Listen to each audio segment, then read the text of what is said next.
अस्सलाम वालेकुम everyone, welcome to my channel Ziyaz Saad vlogs. I hope कि मेरी यूट्यूब फैमिली बिल्कुल ठीक ठाक होगी, फिट फाट होगी और ईद उल फितर को इंजॉय करी होगी। तो कैसी गुजरी आप सबकी ईद? अल्हम्दुलिल्लाह मेरी ईद बहुत ही ज़्यादा अच्छी और बहुत बिजी गुजरी। तो आज के इस व्लॉग में मैं आपके साथ शेयर करूंगी मेरा चांद रात का पार्ट 2। मैंने पिछले व्लॉग में आपके साथ अपने चांद रात की रूटीन शेयर की थी और मेरी कुछ रूटीन रह गई थी, वो आज के व्लॉग में मैं आपके साथ शेयर करूंगी और इसके साथ साथ अपना ईद का जो मेरा दिन है वो आपके साथ शेयर करूंगी। तो स्टार्ट करते हैं आज की वीडियो। जैसा कि पिछले व्लॉग में आपने देखा कि मैं स्कूल गई, वहाँ से वहाँ पे हमारा दिन बहुत अच्छा गुजरा, हमें ईदी वगैरह मिली स्कूल की तरफ से। वापस आकर मैंने जो मशीन लगाई थी वो सारे कपड़े जो है वो मैंने समेटे और कपड़े वगैरह समेटने के बाद मैंने इस्त्री स्टैंड का जो इस्त्री स्टैंड को मैंने कवर किया और उसके बाद अब मेरा टारगेट था किचन। तो वैसे तो मेरा किचन जब इतना गंदा नहीं था, क्योंकि इससे पहले मैंने किचन का मेकओवर किया था, वो भी मैंने आपके साथ शेयर किया था, लेकिन फिर भी इतनी डीप क्लीनिंग की ज़रूरत नहीं थी। लेकिन फिर भी जब ईद होती है तो बंदा कहता है कि हमारा किचन जो है ना वो लाजमी चमका हो। वैसे तो पूरा घर ही हम कहते हैं चमका हो, लेकिन क्योंकि ईद वाले दिन हमने ज़्यादातर टाइम किचन में गुजारना होता है, क्योंकि गेस्ट वगैरह आते हैं ना, तो फिर हम ज़ाहिर हमने जो कुछ बनाना हो, सर्व करना हो, तो हम औरतों का ज़्यादातर जो कनेक्शन है ना वो किचन से ही रहता है। तो इसलिए ना मैंने कहा किचन की जो है ना क्लीनिंग वो पूरी मैंने करनी है लाजमी।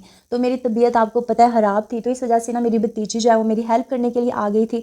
तो मैं ऊपर इतना इजीली नहीं पहुंच सकती, तो मैंने उससे कहा कि वो ऊपर से ना कैबिन्स वगैरह का ऊपर वाला जो हिस्सा है उसको साफ़ करे, और वो उसको ऊपर से साफ़ कर रही थी। तो इतनी देर में मैंने सोचा कि मैं कैबिन्स के डोर्स वगैरह वो साफ़ कर लूँ।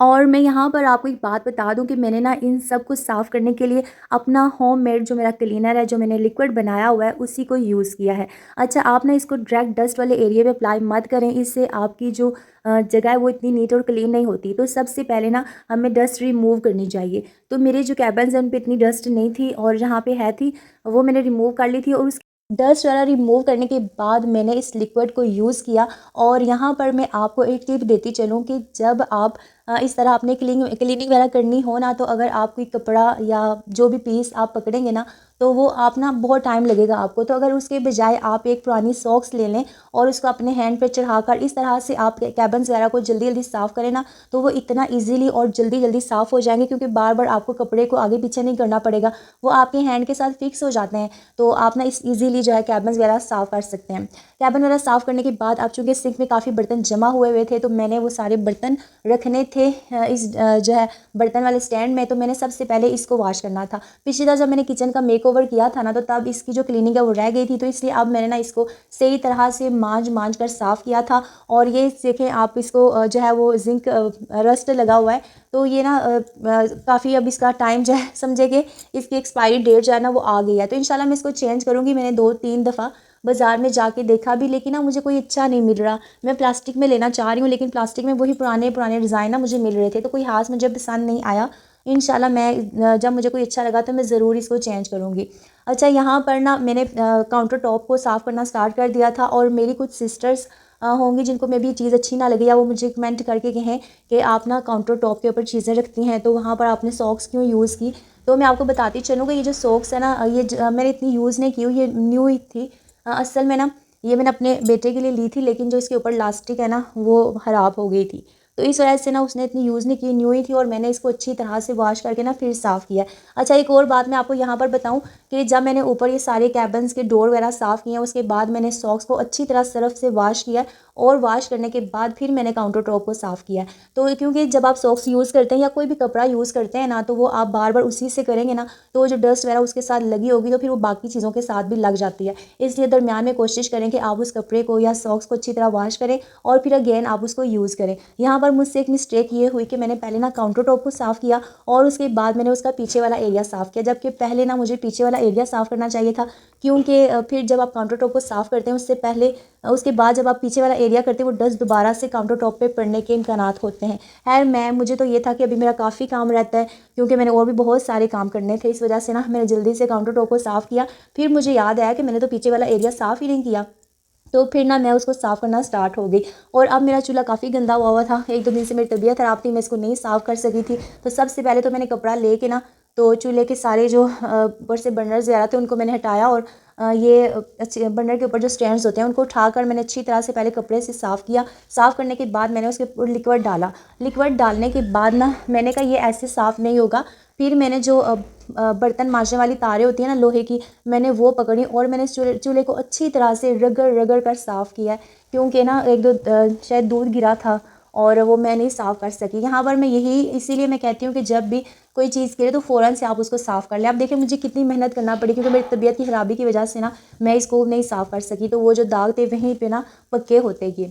अच्छा, इतना ऊपर वाला काम जो है वो मेरा कंप्लीट हो गया था। अभी मेरे सिंक में बर्तन जो है वो पड़े हुए थे और मेरे नीचे वाले जो कैबिन थे उनके डोर्स रहते थे, तो मैंने सोचा कि इनको भी मैं लगे हाथों साफ़ कर लूँ। मैंने कि जब आप एक काम पे लग जाते हैं ना तो फिर आप कहते हैं कि आप उसी को पहले कंप्लीट करें, इसलिए मैंने सोचा कि अब मैं बर्तन वॉश करने में लगी तो ये काम रहेगा। तो मैंने कैबिन्स वगैरह का सारा काम ख़त्म कर दिया था और उसके बाद मैंने बर्तन भी सारे वॉश कर दिए थे और माशाल्लाह से देखिए अब मेरा सिंक जो है वो बिल्कुल साफ़ हो चुका था। यहाँ पर देखिए मेरी टैप, मैंने अपनी टैप जो है वो चेंज कर दी है। पीछे आपको पता है पहले ना मेरी प्लास्टिक वाली टैप लगी हुई थी, जो पीछे वायरिंग आपको नज़र आ रही है।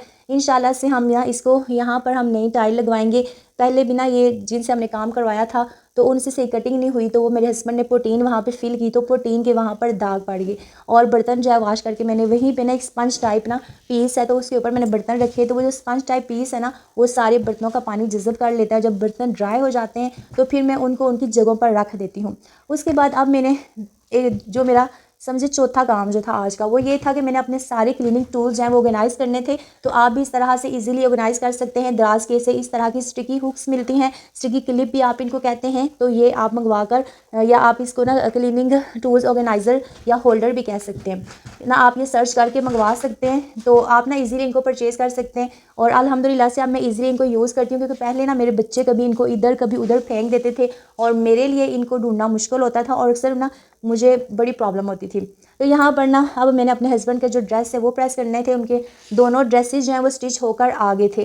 तो यहाँ पर ना दोनों में से मैंने ब्लू वाला ड्रेस सेलेक्ट किया है, क्योंकि सुबह मेरा जो फर्स्ट डे का ड्रेस है वो ब्लू था, तो मैंने कहा चले मैचिंग हो जाएगी। और ना अल्लाह की तरफ से सेकंड डे का हमारा ड्रेस जो है ना वो भी मैच हो गया। पर कपड़े वगैरह प्रेस करने के बाद मैं रात को सो गई थी और आज है ईद का दिन, तो मेरी तरफ से आप सबको बहुत ज़्यादा ईद मुबारक हो।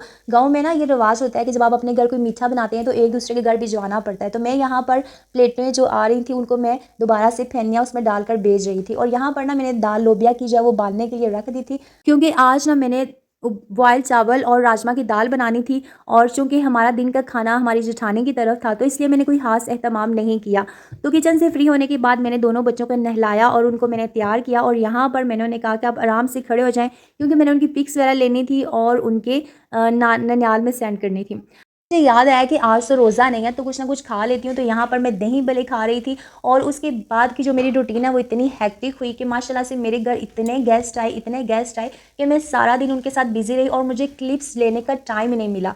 तो रात को मैं इतनी ज़्यादा थक गई थी, तो यहाँ और थक भी गई थी और खा के ना काफ़ी ज़्यादा ना स्टोमिक फील महसूस हो रहा था, तो मेरा दिल किया कि मैं ग्रीन टी पी लूँ। तो यहाँ पर मैंने अपने और अपने हस्बैंड के लिए जो है वो ग्रीन टी बनाई और अब हम ग्रीन टी इंजॉय करने लगे हैं। और आप भी मेरे वीडियो को इंजॉय करें और सब्सक्राइब करें। अल्लाह हाफिज़।